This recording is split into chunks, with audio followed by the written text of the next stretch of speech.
Surveys. It was really an honor and pleasure to have you with us on the platform today. Thank you. First of all, congratulations for bagging an award. आपको एक हमारे मंच पर award मिला, तो उसके लिए आपको बहुत बहुत शुभकामनाएं। Yes, मैं आपसे जानना चाहूँगी कि जो हमने आज इंडियन एजुकेशन और एथिक्स समिट के ऊपर ये पूरा कन्वेंशन ऑर्गेनाइज़ किया, उसके बारे में आपके क्या विचार हैं? आपको इवेंट का कंसेप्ट कैसा लगा? आप उस पर थोड़ा सा बताएं। देखिए, सबसे बड़ी बात है कि इस पूरे कॉन्सेप्ट में एक बहुत जेन्युइन सर्वे हुआ। उसमें बहुत सारे प्रोग्राम्स को देखने के बाद इंस्टीट्यूशन को सिलेक्ट किया गया।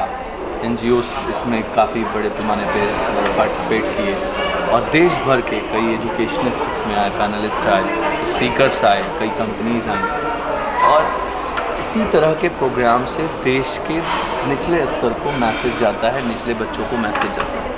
जो आपका प्रोग्राम है रियली वो एक सक्सेसफुल प्लेटफॉर्म है उन सारे इंस्टीट्यूशंस के लिए, जिसके ज़रिए वो अपनी बातों को उन बच्चों तक पहुंचा सकते हैं जहां वो नहीं पहुंच सकते। ये बहुत अच्छा कॉन्सेप्ट था। आज जो announcement Rose Mind Educational and Charitable Trust ने किया है इस मंच से कि 10,000 से ज़्यादा बच्चों को हम लोग इस साल गोद लेके पढ़ाएंगे। अपना ये जो आपका विजन है 10,000 बच्चों को अपने ट्रस्ट में एब्जॉर्ब करने का, तो वो आप किस तरह से उस पर पूरा करेंगे? तो मैं थोड़ा सा उसी के बारे में पहली बात कि मैं हमेशा देश भर में घूमकर ये कहता रहा हूँ कि 10वीं के बाद और 12वीं के बाद जो छात्र हिंदुस्तान के किसी कोने का है, अगर उसके पास सिर्फ 50% मार्क्स है, उसे किसी तरह के एंट्रेंस एग्ज़ाम को देने की आवश्यकता नहीं है। ये कानून भी है। उसके पास कई रास्ते हैं उस इंस्टीट्यूशंस को अख्तियार करने के। हाँ, डॉक्टर डिग्री मेरे पास नहीं है। अगर MBBS की बात करें, BDS की बात करें, BMS की बात करें, BUMS की बात करें, तो ये कोर्सेज हमारे पास नहीं है क्योंकि वो नीट के अंतर्गत आते हैं। लेकिन उसके बाद मैक्सिमम कोर्सेज में, लगभग सब कोर्सेज में, चाहे वो कोई भी पैरामेडिकल हो, कोई भी टेक्निकल हो, कोई भी मैनेजमेंट कोर्स हो, इन सारे प्रोग्राम्स में हम उन बच्चों को आह्वान करते हैं कि उन्हें किसी तरह की चिंता करने की ज़रूरत नहीं है। उनका मैं एडमिशन्स भी लूँगा, उनको क्वालिटी एजुकेशन इंस्टीट्यूशंस के अंदर दिलवाऊँगा, साथ ही साथ उनका 1 रुपया भी खर्च नहीं होगा, फ्री ऑफ कॉस्ट की एजुकेशन होगा। 10,000 बच्चों को गोद लेकर प्रोग्राम में पढ़ाया जाएगा।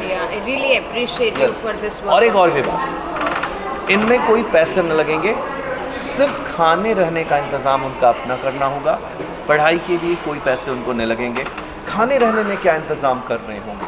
सुबह का नाश्ते का खर्च जो हमने अपने बोर्ड मीटिंग में तय किया है वो 40 रुपया है। दोपहर के खाने का खर्च 40 रुपया है। शाम के खाने का खर्च 40 रुपया है। रात के खाने का खर्च 40 रुपया है और रहने का खर्च 40 रुपया है। मतलब पर डे 160 रुपये से 200 रुपये का पर डे का खर्च है। और हिंदुस्तान के किसी मैप पर जो बच्चा जिस राज्य में पढ़ने की कल्पना करता है, जिस राज्य में पढ़ना चाहता है, वो उसमें मैप पे उंगली रखेगा और जिस राज्य में पढ़ना चाहेगा, जिस कोर्स में पढ़ना चाहेगा, हम उसे गोद लेके पढ़ाएंगे।